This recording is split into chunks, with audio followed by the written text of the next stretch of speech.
ესტაფეტა. ელენე ბილიხოძის სპორტული ток-შოუ. ესტაფეტა.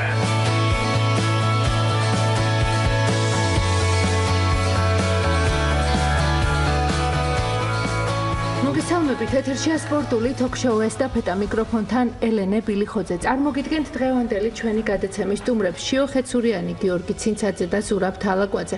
240-91-92 კითხვას და მოსაზრებას რადიო 1.0-ველით. ვეტერანი კალათბურთელის მოქმედი მოთამაშისა და ჟურნალისტის თვალით დანახული ევროპის ჩემპიონატი. დღეს ჩვენი გადაცემის მთავარი თემა.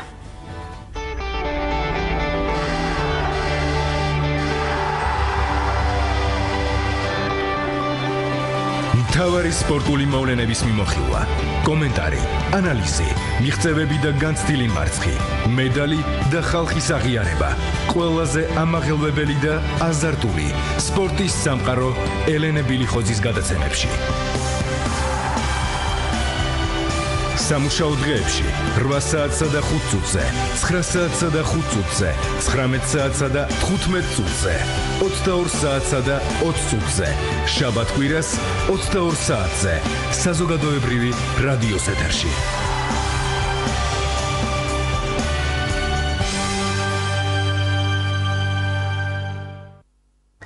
კიდევ ერთხელ მოგესალმებით, მადლობა რომ ხართ დღევანდელი ჩვენი გადაცემის სტუმრები.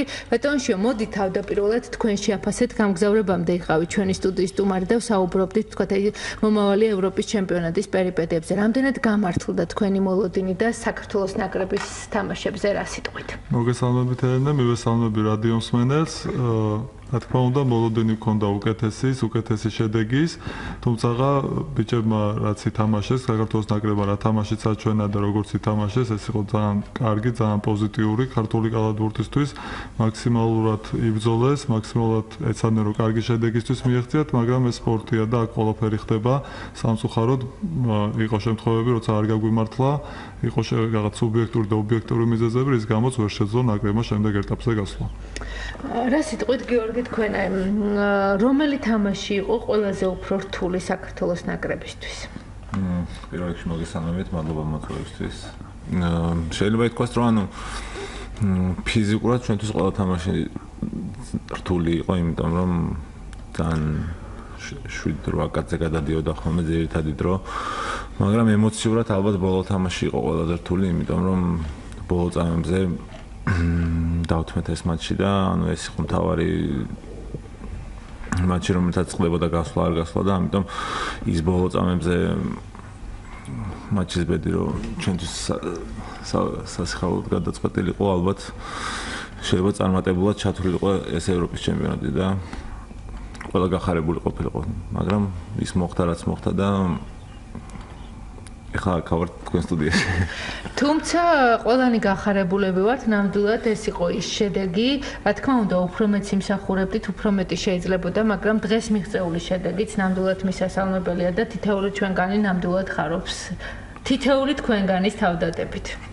კი, რა თქმა უნდა, ეხლა თუ ვინმე ჩასაფრებულის თვალით არ უყურებს ჩვენ შედეგს, რა თქმა უნდა, ეს წარმატებად ხო ვერ დავარქვე, მაგრამ ნამდვილად ბიჭებმა ძალიან რთული გზა გავიარეთ და მაქსიმალური დავდეთ ყველამ და ყველა აღნიშნავდა და ყველამ დაინახა ის მონდომება და ის სულისკვეთება, რაც ყველას ერთად ჰქონდა ნაკრებში და ყველა აღნიშნავდა ჩვენი გუნდის სიძლიერე, ერთ-ერთი მთავარი სიძლიერე იყო ის, რომ ჩვენ ყოველ მომენტში ბრძოლობდით და ეს უბრძოლოდ არაფერს არ ვთმობდით. ეგ ყველა აღნიშნავდა ტურნირამდეც, რომ ჩვენი ნაკრები მაგით გამოირჩეოდა.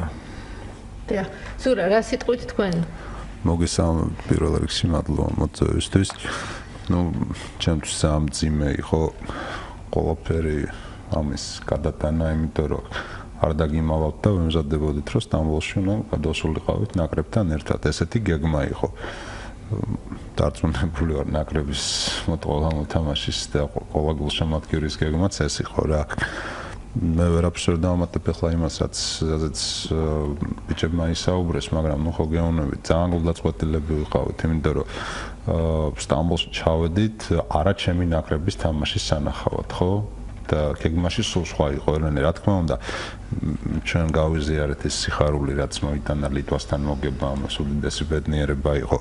ჩვენ გავიზიარეთ ეს უდიდესი სიხარული და ვერ გაიზიარეს ეს სიხარული იქ ჩვენმა მასპინძლებმა ისრაელში, რაც მოგვიტანა ისრაელთან ოვერტაიმის მოგებამ, მაგრამ საბოლოო ჯამში ხო კარგია გიორგი თამაშის მოგება, მაგრამ მეც ახლა აი როგორც გულშემატკივარი და არა როგორც ჟურნალისტი გიპასუხებ ამ კითხვაზე, თავარი ყოველ შემთხვევაში იყო ის რომ ნაკრები გადასულიყო იქ და ჩემთვის ეს ძალიან დიდი დამტკივნეული დარტყმა იყო.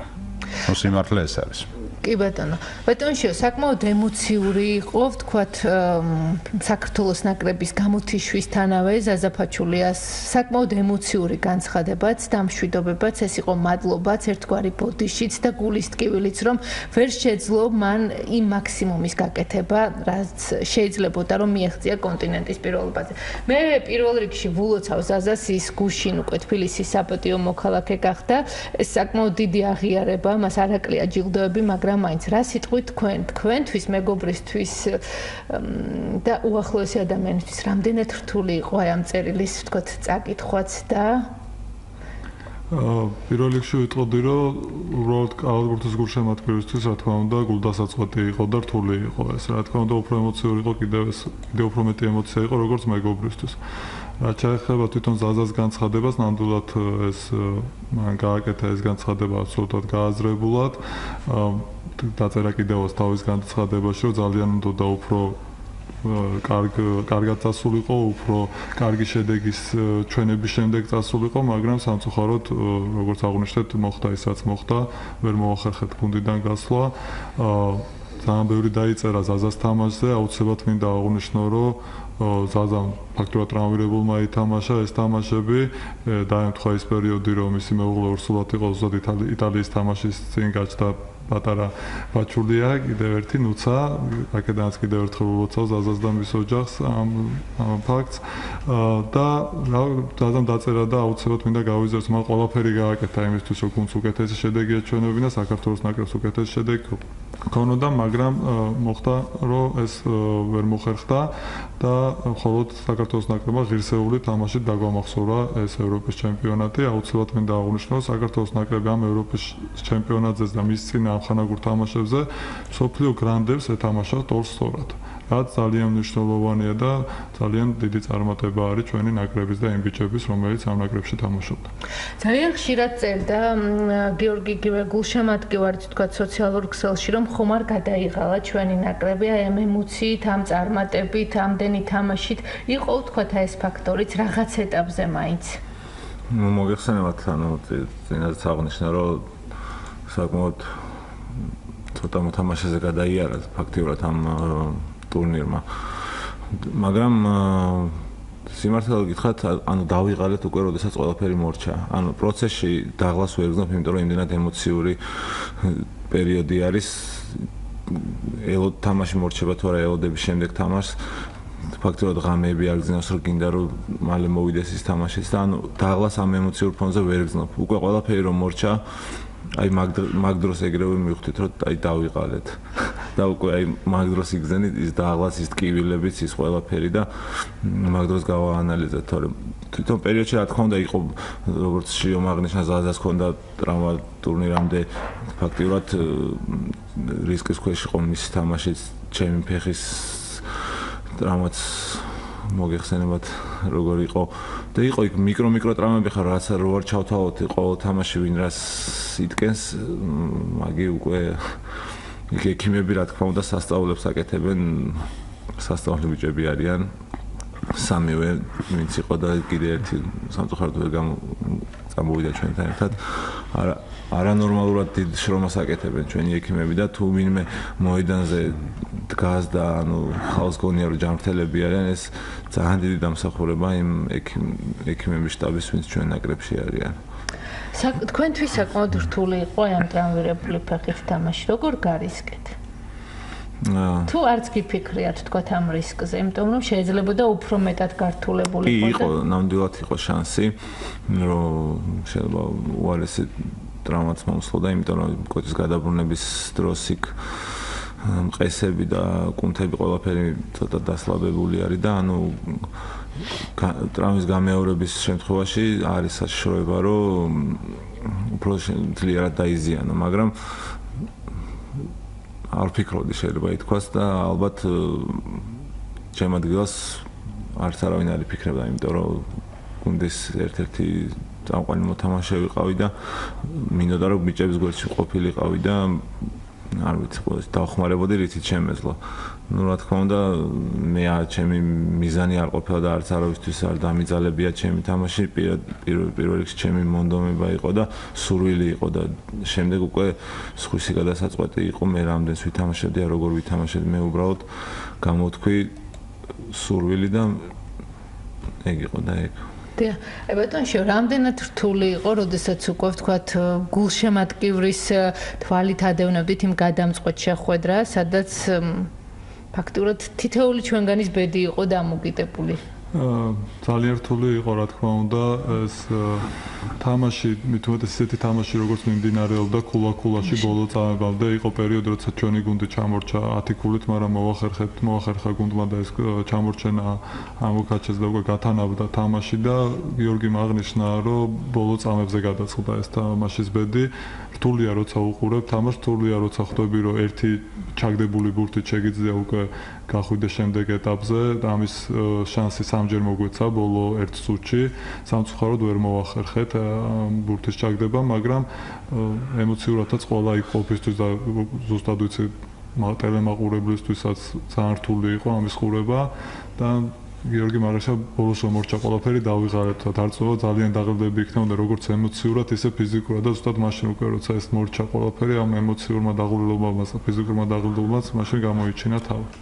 ზურაბ, თქვენ საკმაოდ აქტიურად თქვათ წერდით ამ თამაშების შესახებ, გქონდათ თქვათ შეხვედრებიც და ჩვენი უცხოელი კოლეგები როგორ აფასებდნენ საქართველოს ნაკრების თამაშს და რა გამოხმაურება ჰქონდა მათ ასპარეზს? ძალიან გაუკვირდათ, რომ ლიტვის მერე წავაგეთ უკრაინასთან. აი ყველას ძალიან გაუკვირდა. კოლეგები პირველ რიგში იქ იყვნენ, ჩვენ მქონდა ძალიან ისეთი კარგი ურთიერთობა იტალიელ კოლეგებთან, ძალიან კომუნიკაბელური ხალხია და აი როგორ გაუკვირდათ ელენე, აი როგორ წააგეთ იმ თამაშით და იმ ნაკრებით, რომელმაც მოუგო ლიტვას, ხო? ძალიან გაუკვირდათ. შემდეგ ძალიან ბედნიერები იყვნენ, როდესაც ჩვენ მოვუგეთ ისრაელს, იტალია ავტომატურად გავიდა მოგებით და მოგვილოცეს ყველას და თქვენს რომ ერთად გავალთ, ნუ სამწუხაროდ ერთად ვერ გავედით ჯგუფიდან. და ბოლომდე გვჯეროდა რომ ისრაელი ითამაშებდა ცოტა უკეთ ვიდრე საბოლოოდ ითამაშა ხო, მაგრამ ნუ გაზოს ვერავის ვერ დაანანაშაულებ, ესე იყო იმ დღეს და ესე მოხდა, მაგრამ ძალიან პოზიტიური პრესა ქონათ ბიჭებს, ძალიან კარგი პრესა იყო სხვათა შორის ლიტველებისგან. ლიტველებს ყავდათ ყველაზე დიდი დესანტი ჟურნალისტების იქ წამყვანილი, ზოგს არ ყავდა იმდენი გულშემატკივარი, რამდენიც ლიტვას ჟურნალისტი ყავდა იქ და აი ძალიან პოზიტიური იყო რა და ჩვენ ძალიან ბედნიერები ვიყავით ეს პოზიტივის სტამბოლშიც რა დასრულიყო საერთოდ არაჩვეულებრივი იქნებოდა. სვენელი გველოდება, მოდით მას მოვსმინოთ, გისმენთ, გამარჯობა. ალო. მოგესალმებით. მოგესალმებით, შემოელენე ჟირფასო. მოგესალმებით. რა კარგია რომ კალათბურთს ვარჩევდეს. აი რამდენი დღე გავიდა და დღესაც ჭუარი არა რა. კაცი რომელიც 80 წელს მიღწეული ვარ და რომელიც ცხოვრობ სპორტით რა, ფეხბურთელი კალათბურთი და დანარჩენი სხვა ნებისმიერი სპორტი, რასაც ჩვენ ქვეყანას და ჩვენ ხალხს გაახარებს. ეხლა მე ადრესავს ვიდა, ეხლა მინდა ვთქვა. მე კაცი ვარ, რომელმაც კალათბურთში ვარ ნამყოფი, ფეხბურთში და საერთოდ ყველა სპორტში, რომელმაც ნაკრების თამაშები ოთარ ქორქიადან დაწყებული და რიგის კაში იყო კრუმიში თუ აგიგიათ. ვერ ანახავდი. ისევე როგორც ფეხბურთში ბორია პაიჭაძეს თავის მასთან, ავტოპაიჭაძესთან და დღევანდელ ფეხბურთელებამდე. ისე რომ მე ძალიან იშვიათად რომ რაღაცაში შევსვი. ჩემი აზრით, რა თქმა უნდა, ბიჭებმა გააკეთეს ყველაფერი. მაგას ყველას ვენაცვალე. მართალი არ გავიდე, მაგრამ რაც ვიდა. ერთი რამე მგონია მე, რომ ფსიქოლოგიურად ბიჭები არ იყვნენ მომზადებული ყველაზე ძალიან ეს გამოჩნდა მათ ბურთების როლაში კალათში და მეორედ მოკლეს კანი როგორ შეიძლება ამ ხელა თამაში წასულა და ნახევარი გუნდით მე ესე ვიცი ნახევარი გუნდით გადაიტანა ამ ბიჭებზე ყველაფერი და შედეგით ესწრებათ და ვეცამეთ კიდე ძალიან ზურაბკენი ვარ ჩვენი ზაზას წასulit რაც მაუნდა მთელი ბიჭები ალბათ ისე მოსთხოვთ და ხალხიც რომ ზაზა დაბრუნდეს ახალგაზრდა კაცია და მარტო როგორც კალათბურთელი მოედანზე კი არ არის საჭირო ეგ არის საჭირო იმბეთის მომცემი მინდორზე აი ეს იქნება ჩემი თხოვნა დიდი მადლობა ჩვენს მსმენელს თქვენს ამ პოზიციას და მოსაზრებას აზამდე აუცილებლად მივიტანთ კიო და შეეხება მოკლეს გამს იყო თქვათ ეს ფაქტორი მე არ შემიძლია ამ თემას არ შევხვდე იმიტომ რომ ეს არის ალბათ ქართული სპორტის ალბათ უმთავრესი პრობლემა მე ვერ ვიტყოდი რომ ჩვენ გვყავდა მოკლეს კამი იმიტომ რომ ის ბიჭები ამ ხანაგურ თამაშებზე რომლებსაც მოუწიათ 5 წუთი იქნებოდა 10 წუთი იქნებოდა 15 წუთი იქნებოდა ჩვენ ის თამაშები მოვიგეთ ის ბიჭებიც მოედანზე იდნენ ეს უბრალოდ ალბათ ცნელის თვალით ის გამოუცდელობის მაგა ის არის რომ ეს ბიჭები თამაშობენ საქართველოში ამათ არ აქვს იმ დონეზე გამოცდილება რა დონეზეც ეს ტურნირი ტარდება ევროპის ჩემპიონატი წარმოიდგინეთ ყველა ქვეყანაში ლიტვაში გერმანიაში ისე თამაშით კაცი იტალიაში უკრაინას კიდე ამ ბოლო დროს ნაკლებად თითო ქვეყანას ყავს მინიმუმ 3-4 გუნდი უმაღლეს დონეზე ევროტურნირებზე. ჩვენ რაც მე ანუ ბოლო 15-20 წლის განმავლობაში ქართულ გუნდს ტოპ 3 ლიგაში ერთ თამაშიც არ ჩაუტარებია. პირველ 3 ტურნირში, აი რო დავიწყოთ ყველაზე ძლიერიდან ქვემოთ, ბოლო 15-20 წელია ქართულ გუნდს ერთი თამაშიც არ ჩაუტარებია. ანუ ამის გამოცდილება ამ მოთამაშეებს სამწუხაროდ არ აქვს. ალბათ ეს იყო ის მომენტი რომ ცნელი უფრო ნაკლებად ენდობოდა თორე როდესაც ენდობოდა ის ბიჭები მე ვთვლი რომ ძალიან კარგად თამაშობდნენ იგივე მიშაბერიშვილი ლონდარიძეც ბითაძეც ყველანი ვინც შემოდიოდნენ ისინი მონდომების ხარჯზე ანუ ახერხებდნენ თავიანთი გამოუცდელობის ან რაღაცა მინუსების შევსებას უბრალოდ ეგ იყო რომ ანუ ცნელი უფრო ნაკლებად ენდობოდა და ენდობოდა იმ მოთამაშეებს ვინც უკვე აი ამ დონეზე ნათამაშები აქვს კაი დიდი ხანია და ანუ დღესაც იქ არიან და ეგ იყო ალბათ ფაქტორი რა შეიძლება ვთქვათ იგივე სხვა მოთამაშეებიც ყოფილიყვნენ ვთქვათ სუროსის თვალთახედვის არეში ბეტონში კი, წარმომიდგენია რომ მე უფრო ვთვლი რომ შეიძლებოდა, იმიტომ რომ გვაჩვენა ევროპის ჩემპიონატზე ჯერ პირველ რიგში მადლობამი და ამ გულშემატკივარს გადაუხადა, იმიტომ ძალიან სწორად შეაფასა ჩემი განმოსახედიდან, სწორად დაინახა რომ ბიჭებმა იბრძოლეს მართლა ყველაფერი ჩადეს და ძალიან კარგია რომ ესეთი გულშემატკივრები უფრო მეტი არიან საქართველოში, ვიდრე გულშემატკივრები რომლებიც წაგებასთან ერთად თალსახად მხოლოდ ნეგატიურს ხედავენ რა და კიდევ ერთხელ მადლობა ვუხდი ამ ნამდვილ გულშემატკივარს რა, რომელსაც დარეკათ ჩვენთან სტუდიაში.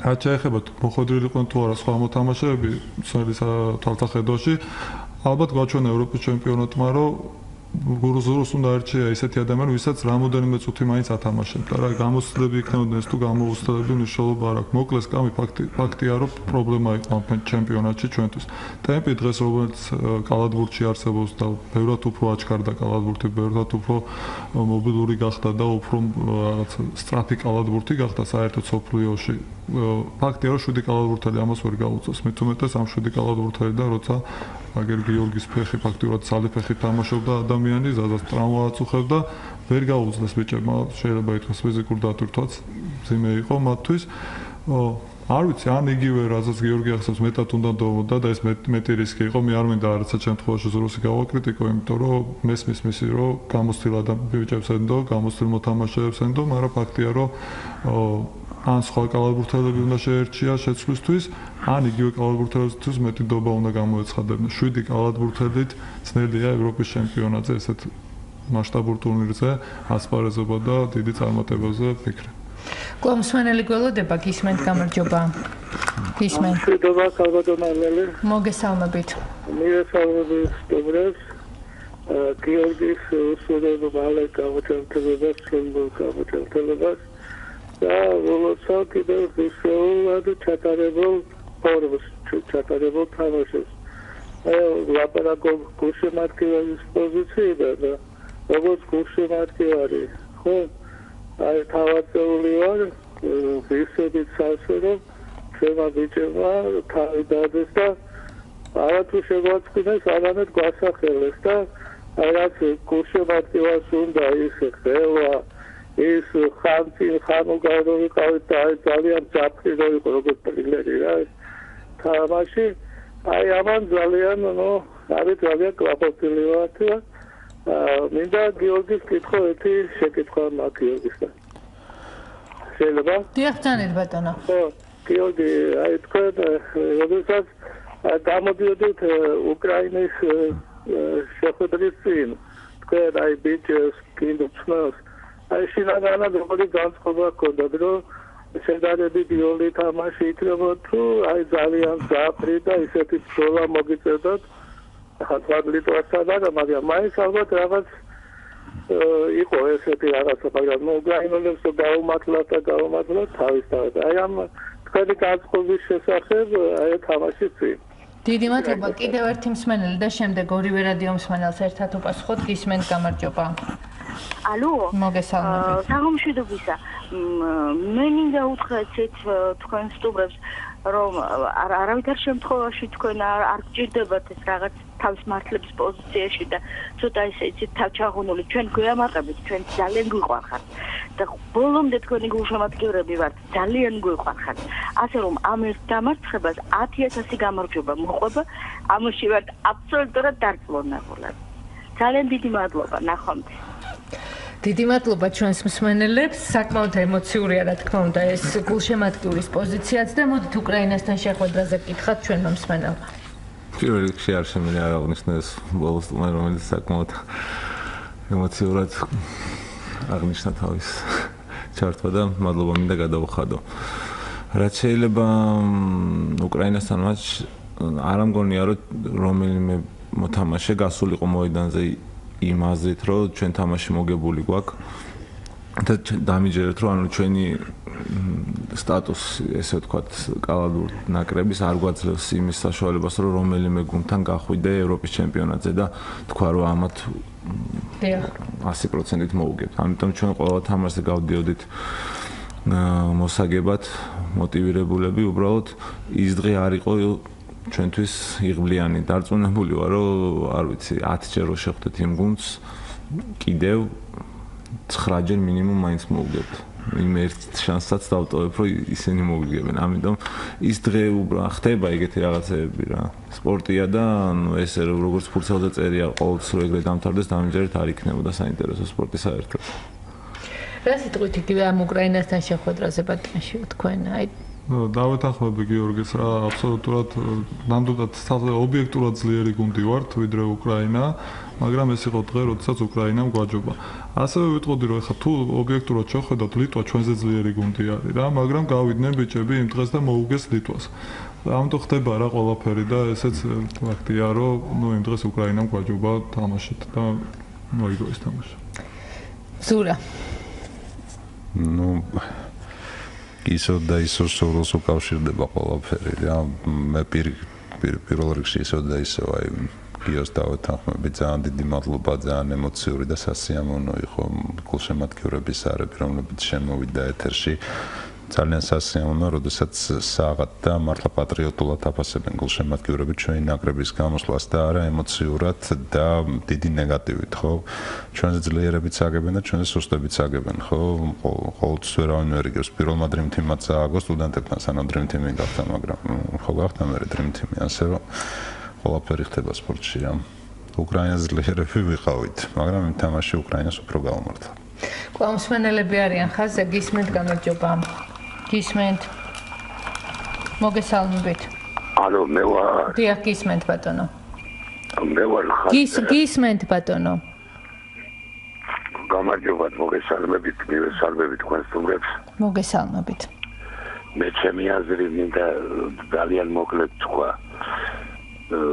ერთმა მსმენელმა კიდევაც აღნიშნა, რომ ფსიქოლოგი ყველა სპორტში აუცილებლად საჭიროა და განსაკუთრებით ისეთ სწრაფ სპორტში, როგორც კალათბურთია. და ერთი რა თქმა უნდა მწვრთნელი შესანიშნავი მწვრთნელია, მაგრამ შეცდომები მოვიდა, რომ ისეთ მომენტში ტექნიკური ავიგიდეთ ხოლმე და ემოციები გამოხატა რაღაც ეს საჯები თავისთავად ცხადია, რომ მაინც საქართველოს არასდროს არ მიუძღებიან და აწუდგებოდნენ და ამას ემოციური ნერვების დაოქება უნდა და ჩვენ კაცულები ვიყავით, ბიჭებმა ყველაფერი გააკეთეს. ძალიან მიხარია ის, რომ ჩვენ თამაშობთ ევროპულ კალათბურთის დონეზე და არავის ნაკლებები არ ვართ. წარმატებებს გისურვებთ, მაგრად იყავით. დიდი მადლობა. კიდევ ერთი მსმენელი გისმენთ, გამარჯობა. საუბრობთ გურიდან ჯემალდოვორიძე მოგესალმებით. მე აღტაცებული ვარ ჩვენი ბიჭები და თეკ ყველაფერი გააკეთეს. არც ეს სარდალს ყველა ბრძოლა არ მოუგია. ეს გავლილი მატჩები არის საწყისი იმისა, რომ მომავალში უკეთესად ითამაშებენ და რაც შეეხება ზოზაფაჩულიას, იგი ეროვნული გმირია და დიდ პატივსცემას იმსახურებს. მე მომავალში არწმუნდება, რომ ჩვენი კალათბურთი ფეხბურთელებზე უფრო მაგარი იქნება. ძალიან დიდი მადლობა. ბატონო, კიდევ ერთი მსმენელი გისმენთ, გამარჯობა. გისმენთ. გამარჯობათ, მოგესალმებით. ნამდვილად თქვენი კურსი შემოთქვართ, გესურვებთ მომავალში წარმატებებს. აი რა მაინტერესებდა, თქვათ, აი ტაქტიკურად, თქვათ, ლიტვასთან როგორც ძლიერი იყო და ფავორიტად მიჩნეული იყო და მიჩნეული იყო, თქვათ, მაგალითად, უკრაინასთან მოგება და ისრაელთან მოგება და აი მთელი კონცენტრაცია ამ ორ თამაშზე გაკეთებული იყო და ორივეს ეს ხო შევგეძლო, მოგვივლა, თქვათ, წაგვეგვი იმ ლიტვასთან, ხო იმდენი ენერგია არ დაგვეხარჯა და აი ამ შემთხვევაში ხო გავდიოდით და აი ესეთნაირად ტაქტიკა ალბათ საჭირო არის და წვრთნელის გადაწყვეტილება იყო, რომ ყველა თამაში თავგამოდებით ითამაშა და აი ეს ტაქტიკური ხერხი გვაგერჩია და მოგეკოთ ზედადად უკრაინისათვის და ისრაელისათვის ხო გავდიოდით მაშინ. ძალიან დიდი მადლობა ბატონებო, მე რამდენიმე წუთის განმავლობაში ვთხოვ რეჟისორს, რომ პასუხების გაცემის საშუალება მოგცეს. მოდით გიორგი, თავდაპირველად თქვენ ბრძანეთ მსაჯის ფაქტორებზე და მსაჯების თქვათ აი იმ შეცდომებზე, რაც ტელეეკრანიდან ნაცვლად ჩანდა. ნუ ეხა ეს რთული არის ლაპარაკი, შეცდომები ჩვენ მხარესაც იყო და მოწინააღმდეგე გუნდის მხარესაც იყო, მაგრამ ალბათ მოგეხსენებათ ეს პრობლემა რაც არის ეხლა, რაც იყო ამ ევროპის ჩემპიონატზე, რომ FIBA-ს და UEFA-ს შორის არის რაღაც დაპირისპირება და ევროპის 60-მა თუ 70-მა წამყვანმა საჯმა უარი რა ვერ ჩამოვიდნენ და საჯები მოიწვიეს პუერტო-რიკოდან, ესეთი ქვეყნებიდან, სადაც შეიძლება უფრო სხვა კრიტერიუმია საჯების მიდგომის და იქ ეგრე უდგებიან. რაც შეეხება იმ ტექნიკურებს, რასაც სანაზე თქვეს, ეგ ერთგვარად რაღაც სპორტული ხრიკი არის, როდესაც ხედავ რომ იმათ გუნდს ანუ საჯი უფრო მეტად უდგება, შენ ტექნიკურს იღებ და უკვე ცდილობ რომ რაღაცნაირად დააბალანსო ეს ყველაფერი. ამიტომ ეს ჩვეულებრივი სპორტული ხრიკი არის, რომელიცაც ყველა მიმართავს, ეს არ გამიზნულად შეიძლება იყოს აღებული, ამიტომ მაგაში ვერ ხედავენ.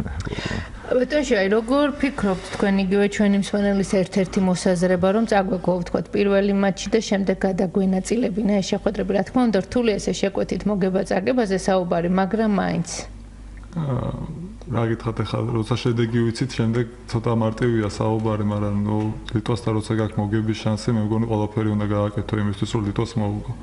და შესაბამისად ახლა იმას გამტყუნება ან გუნდის, ან მსმენელის, რომ ლიტვასთან ბოლომდე რატო დახარჯა ენერგია, არ მემაჩნია რომ მართებული იყოს. ძალიან კარგი გააკეთეს ბიჭებმაც და გუნდმაც რომ მოიგეს ეს თამაში. ძალების გადანაწილება ერთადერთი თქვათ გერმანიასთან შეიძლება თუ ძალების დაზოგვაზოების საუბრობთ, გერმანიის თამაშამდე ერთი დღე დასვენება იყო. გერმანია და უკრაინა იყო თამაშების ზედიზედ 2 დღე. თუ ძალების დაზოგვაზოების საუბრობთ, ოდნავ შეიძლებოდა რომ გერმანიასთან დაგვეზოგა ძალები, მაგრამ ძნელია როცა ევროპის ჩემპიონატზე თამაშობდა, ესეთი ტაქტიკური გადაწყვეტილება მიიღო რა. მაგრამ ერთ-ერთი ეს შეიძლება. მინდა აქცენტი გავაკეთო ფსიქოლოგზე, რომელიც არაერთმა შემადგენლობამ აღნიშნა. გეთანხმებით, რომ ფსიქოლოგიური მომზადება არა მხოლოდ კალათბურთში, ნებისმიერ სპორტ სახეობაში ძალიან მნიშვნელოვანია. რამდენად იყვნენ ფსიქოლოგიურად მომზადებულები, ამას არ შევეხები, რა თქმა უნდა. ჯერა რომ იყვნენ მომზადებულები ბიჭები. მაგრამ კი ფსიქოლოგის სკოლა შეიძლება ძალიან კარგი იყოს და თუ არ წაადგება გუნდს, ამბობთ არაფერს არ დაუშავოს, დარწმუნებული ვარ და ფსიქოლოგის ყოფნა გუნდში გუნდთან მნიშვნელოვანია და ამას შეადიყენებენ ამერიკული გუნდებიც და წამყვანი ევროპული გუნდებიც. ჩვენმა მსმენელმა ახსენა, რომ ჩვენი ნაკრები უკვე თამაშობს ბატონშიო ევროპულ კალათბურთზე. როგორი იყო, თქვათ, ევროპის ჩემპიონატზე დანახულია ეს სანახაობა? რა შეიცვალა და რისკენ მიდის, თქვათ, ეს თანამედროვე ევროპული კალათბურთი? რაც აღნიშნე კიდევაც ბევრად უფრო სწრაფი გახდა კალათბურთი. დიახ. ჩვენი ნაკრები ამას აბსოლუტურად ვთვლი, რომ თანამედროვე კალათბურთს თამაშობს, თან სწრაფი კომბინაციური თამაში იყო. მით უმეტეს ლიტვასთან და ისრაელთან ეს კიდე ნათლად გამოჩნდა, იგივე ისრაელთან დამატებით დროში იდეალური კალათბურთი ითამაშა საქართველოს ნაკრებმა.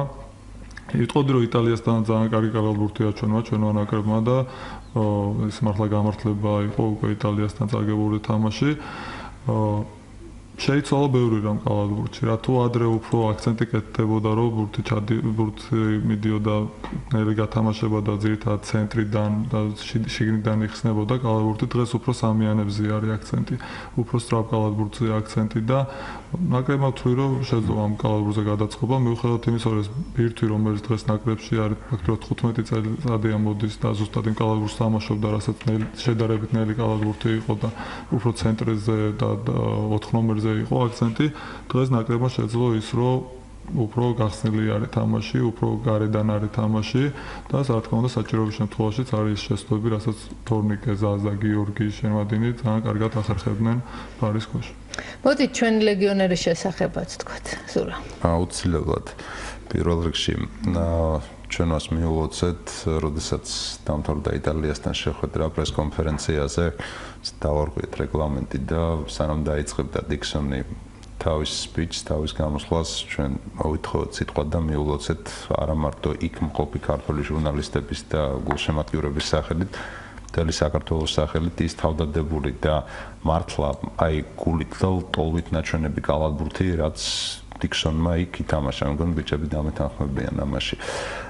და ეს იყო ძალიან წარმატებული სვლა ამ ადამიანზე აქცენტის გაკეთება. ძალიან კარგი მოთამაშე, ძალიან ჭკვიანი მოთამაშე, რომელიც საჭიროების შემთხვევაში იყო პირველი ნომერი, ძალიან კარგი იყო მეორე ნომერზე, ძალიან კარგი იყო ეპიზოდებში დაცვაში და ის რომ მქონდა შეცდომები ყველაზე მეტი აქვს იმას, ვისაც ყველაზე ხშირად ბურთი აქვს და ეს ლოგიკური არის რა. ძალიან ლოგიკური არის და რადგან ბიჭებმა ისაუბრეს, ხო, მე არ ვიცი როგორ შეიძლება ეს სტატისტიკა ჩემპიონატის ბოლომდე, მაგრამ დღეს თქვენ რო შეხვიდეთ ევროპის ჩემპიონატის ოფიციალურ საიტზე, პირველ 4 კაცში ყველაზე მეტი წუთი ვისაც აქვს ჩატარებული 3 საქართველოს ნაკრებიდან არის. ერთი არის ლიტველი, რაღაც გაუგებრობით მოხდა, მე მგონი ალბათ დაავწნავს ფინალს გამოსვლა და 3 ადგილზე არიან ქართველები. და მათ შორის ერთ-ერთი არის დიქსონი. შესაბამისად, დიქსონის მნიშვნელობა ამ ნაკრებისთვის ჩემი აზრით, როგორც ჟურნალისტის და გულშემატკივრის ძალიან დიდია. დიახ. გასაგებია, მოდით თქვათ უკვე მეოთხედფინალურ შეხვედრებზე, ამ წუთებში ერთი მატჩი უკვე მიმდინარეობს, ანუ პირველი გერმანიისა და ესპანეთის ნაკრებგუნდთან დაპირისპირება. ბატონშიო, რა სელით თქვენ და თქვათ ეს დარჩენილი შეხვედრები და ნაკრებები, რა სიურპრიზი შეიძლება შესთავაზონ გულშემატკივარს? საინტერესო თამაში არის დღეს ერთ-ერთი, ეხლა მიმდინარეობს გერმანია-ესპანეთი, მაგრამ უფრო საინტერესო თამაში მე მგონი იქნება სლოვენია-ლატვიის თამაში, ორივე ძალიან კარგად კალათბურთს თამაშობს, ორივე გუნდი. ყავთ გამორჩეული ლიდერები, დრაგიჩის და პორზინგასის სახით.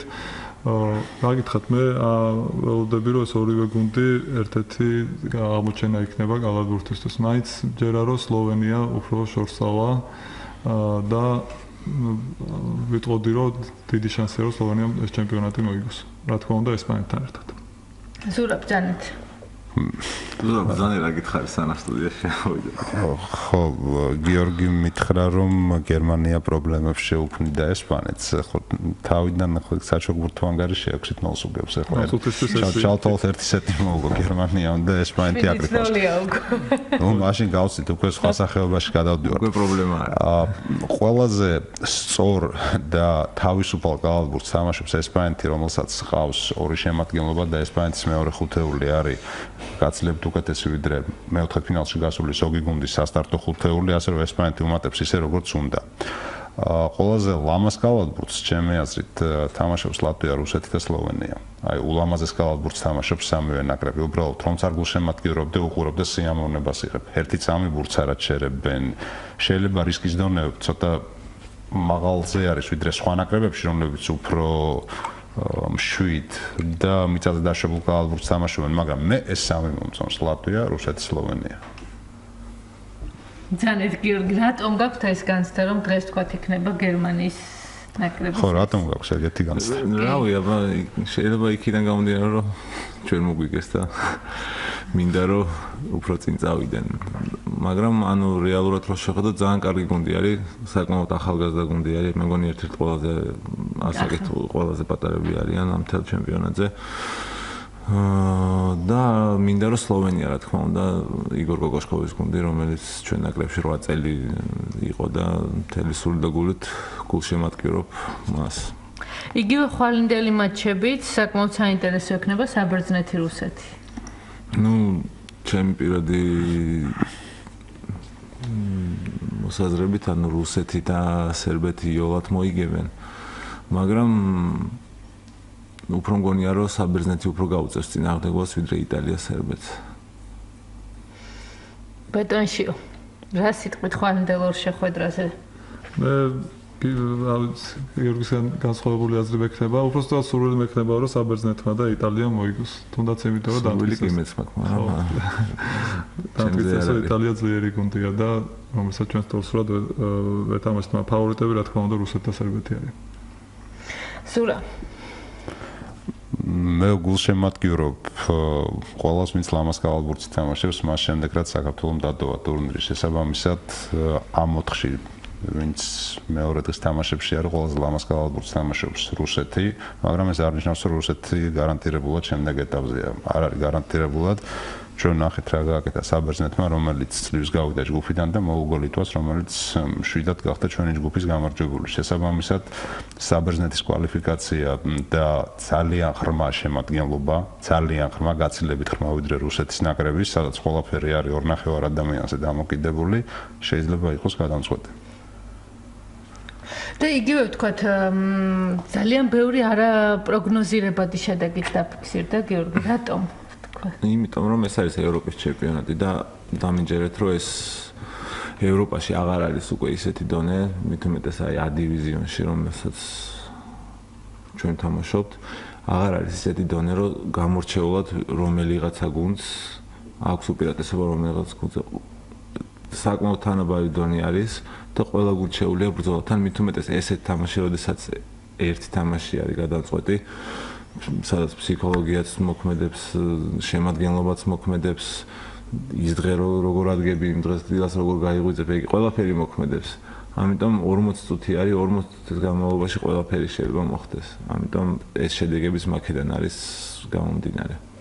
ზურაბ, ფაქტურად შეიცვალა ფორმატიც და უკვე 4 წელიწადში ერთხელ ჩატარდება. ეს ამაღლებს თქვათ კონტინენტის პირველობის დონეს თუ მე მივხვდი საერთოდ რატო შეცვალეს თითქოს გაზარდეს мотиваცია, მაგრამ მეორე მხრივ იცით როგორი თემა არის მოლოდინი გაზარდეს, ანუ აი ეს მოლოდინის мотиваცია გაზარდეს, მაგრამ ეს არ აძლევს შანსს ზოგ ნაკრებს, ვისაც აქვს რა თქმა უნდა თავის ლიდერების იმედი, რომ NBA-დან თავის ლეგიონერები ყავდეს, ხო იქ რთული იქნება ძალიან, რთული არა, ვერ ჩამოვლენ, ფიზიკურად ვერ ჩამოვლენ, იმიტომ რომ თამაშები არის იქ და შესაბამისად რამდენ ვარსკვლავს დაკარგავთ, დაკარგავს ჩემპიონატი, ხო დავითვალოთ, თუნდაც შესარჩევი. ძალიან ბევრი ვარსკვლავს დაკარგავს. შესარჩევი დაკარგავს ძალიან ბევრი ვარსკვლავს. შესაბამისად, შესარჩევში ეს ხელოვნურად გათანაბრება ამ დონის ჩემი აზრით არასწორი არის. ყველა გუნდს უნდა ჰქონდეს ის რესურსი, რაც აქვს და არ უნდა წააგოს გუნდმა იმის გამო, რომ კალათბურთის მაღალჩინოსნებმა გადაწყვიტეს, რომ აი ესეთი ფორმულით შეატარონ შესარჩევი ეტაპი. დღეს ან ბატონში ამ შესარჩევი ეტაპის ფორმატში რაღაც დადებითი არ ჩანს. დადებითი ჩემი აზრით ის არის, რომ აქამდე საქართველოს მაგალითზე რო ვთქვა, გულშემატკივრებს ხოლმე შესაძლებლობა ჰქონდათ დიდი კალათბურთის ყურების ზაფხულობით. ანუ ზაფხულში ერთი თვე ფაქტიურად აგვისტოს განმავლობაში უყურებდნენ შესაჩერდ ტურნირსაც და ამხანაგურ ტურნირებსაც. ეხლა რეალობა ისეთია, რომ უკვე საერთაშორისო დონის თამაშები და მაღალი დონის თამაშები, როგორც არის სოფლიოს ჩემპიონატის შესარჩევი თამაშები, ჩატარდება მთელი სეზონის განმავლობაში. ჩემი აზრით, ეს გულშემატკივრის ჩართულობას უფრო გაზრდის კალათბურთში, მაგრამ ზურას აბსოლუტურად დავეთანხმები, ეს მოხდა ეს კეთდება იმის ხარჯზე, რომ NBA-ის მოთამაშეები ვერ შეძლებენ ფაქტიურად ამ თამაშებში მონაწილეობის მიღებას, რაც თვითონ ხარისხს თამაშისას და ყურებადობას დააზარალებს. ბატონში უკვე სამომავლო გეგმების შესახებ მინდა გკითხოთ, ვიდრე დაიწყებოდა ევროპის ჩემპიონატი, ბრძანეთ რომ მაინც არის საუბრობდით ესე ღიად თქვენი სამომავლო გეგმების შესახებ, დღეს უკვე შეიძლება საუბარი. როდის აპირებთ საკუთარი კანდიდატურა წარადგინოთ კალათბურთის ფედერაციის პრეზიდენტის პოსტზე და რას შეცვლით თქვათ გამარჯვების შემთხვევაში? ფაქტურად გამოდის, რომ თქვენ ეთერში პირველად ვამბობ, უახლოეს მომავალში წარვადგენ კანდიდატურას პრეზიდენტობაზე. პირველ რიგში იმედი მაქვს, რომ მოვახერხებთ იმის შეცვლას, რომ კიდევ უფრო მეტ ადამიანს დავაინტერესებთ კალათბურთით. ბავშვებს დავაინტერესებთ კალათბურთი, უფრო მეტი ბავშვი შევიდეს კალათბურთზე რეგიონებში განსაკუთრებით და რეგიონებში არის ყველაზე დიდი რესურსი, რომ ქართული კალათბურთი განვითარდეს. რა თქმა უნდა, ვფიქრობთ, რომ აუცილებლად საჭირო არის მცველების კვალიფიკაციის ამაღლება, ძალიან მნიშვნელოვანია, საშუალო კვალიფიკაციის და რაოდენობის გაზრდა მნიშვნელოვნად და რა თქმა უნდა, ჩვენთვის ძალიან მნიშვნელოვანია, რომ საქართველოს ჩემპიონატი უფრო ყურებადი, უფრო მაღალი დონის გახდეს. და რასაც საუბრობდა გიორგი, რომ შევსება ნაკრები და მხოლოდ ლეგიონერებზე არის დამოკიდებული და ისეთ მცირე რიცხვოვანზე, მას შემდეგ რაც მასშტაბურობა გაიზრდება კალათბურთის, რაოდენობრივად მეტი მოთამაშე დაკავდება კალათბურთი და დონე ამაღლდება როგორც ასაკობრივი ჩემპიონატების, ისე უმაღლესი ლიგის, სუპერლიგის, უფრო მეტი რესურსი ექნება ეროვნულ ნაკრებს, რომ წარმოაჩინოს საქართველოს და ქართული კალათბურთი საერთაშორისო ასპარეზზე. დღეს მოზარდებში და ახალგაზრდებში ეს რესურსი არის?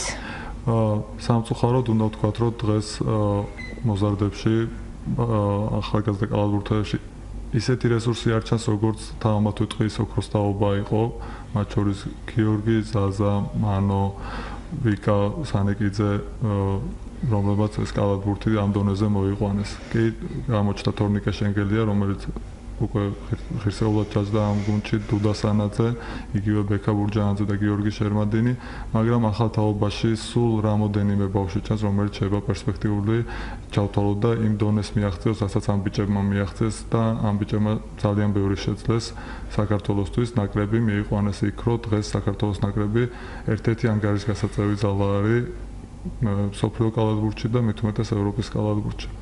და ეს ყველაფერი უნდა გაკეთდეს იმისთვის, რომ თუნდაც მომდევნო 4 წლის შემდეგ არც ერთ გულშემატკივარს არ ქონდეს ის განცდა, რომ კალათბურთი ვთქვათ უკან წავიდა, პირიქით წინ წავიდა, განვითარდა და უფრო მეტი შედეგი და ამბიციის შედეგისთვის და ვიბრძოლოთ უფრო მეტად ამბიციურად.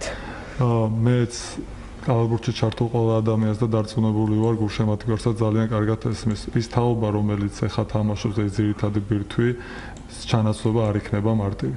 ამიტომ მოვთხოვოთ ნაკრებს იგივე შედეგი ზუსტად, ან უკეთესი შედეგი 4 წელიწადში შეიძლება გაჭირდეს. არ ვიცი, იმედი არ უკეთეს შედეგს აჩვენებს ნაკრები, მაგრამ ფაქტია, რომ ამ ბიჭების ჩანაცვლება მარტივი არ იქნება.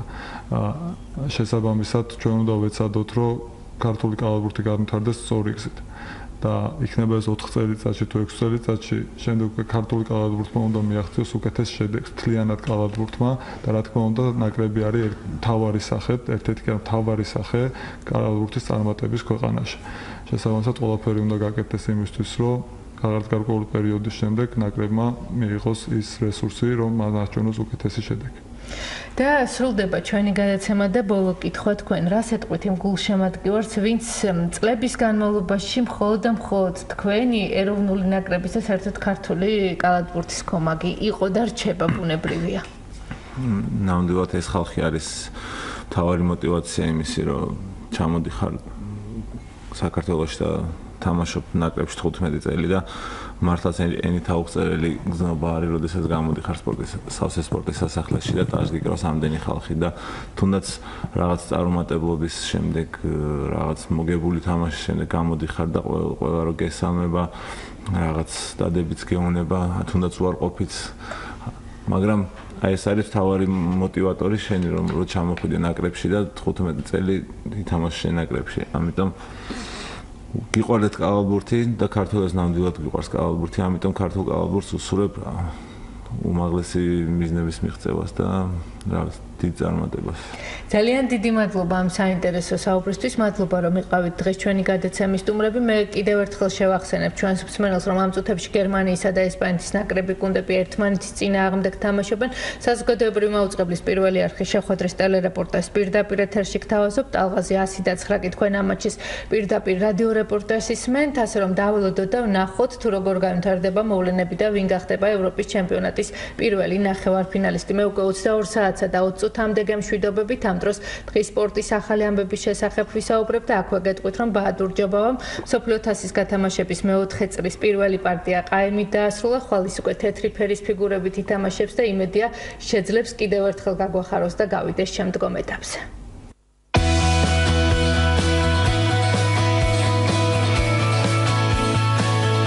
ესტაფეტა ელენე ბილიხოძის სპორტული ток-შოუ ესტაფეტა